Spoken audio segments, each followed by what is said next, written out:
I'm going to show you some nice cool features that has been added to Infinito. And the first one is the possibility to load grayscale images and generate height maps from those. So for example, I'm just going to load an iceberg height map that I previously exported from INFINITO. And as you can see, Infinito just loaded this bitmap file in the main viewport. And when it's here, you can of course use each filter and deformation that you like, and of course you can even couple this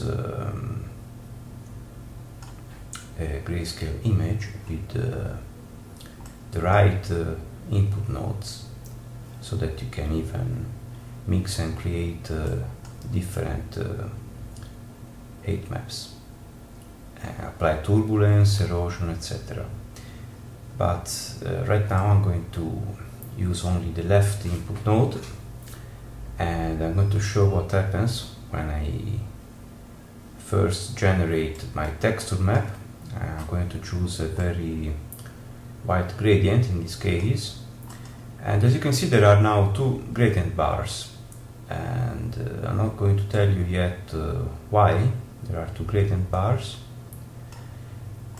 So I'm going to choose very white gradients, and so that this is really starting to look like an iceberg from the top view.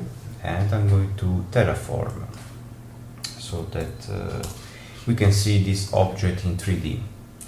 And now that I'm terraforming, the information that is being read from the grayscale image file has been projected in 3 dimensions. And so now this is my iceberg as seen in 3D. In the populate viewport, there are some controls that I don't think I ever showed earlier, and are the light controls. Acting on these sliders, you can actually modify the light pitch and the azimuth and the light intensity.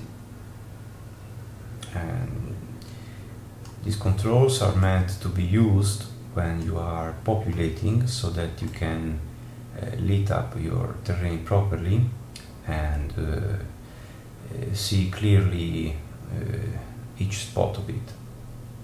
Alright. Once my height map has been transformed in 3D information, if you remember, you can actually use your terrain brush and modify the shape as you like. So now I'm just going to do something very quick, and I'm going to destroy this iceberg a bit, creating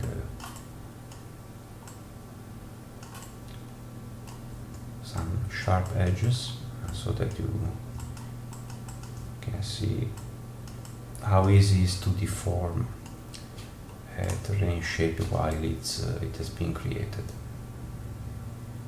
Alright, and of course, now that I have my terrain here, I can populate it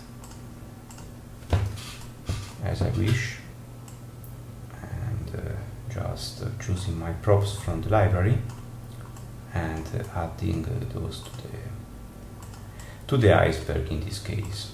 And as you can see, if I want to populate this area, which is very dark, I might change the azimuth, so now that it's lit up properly, I can see much easier where I'm going to deploy my props.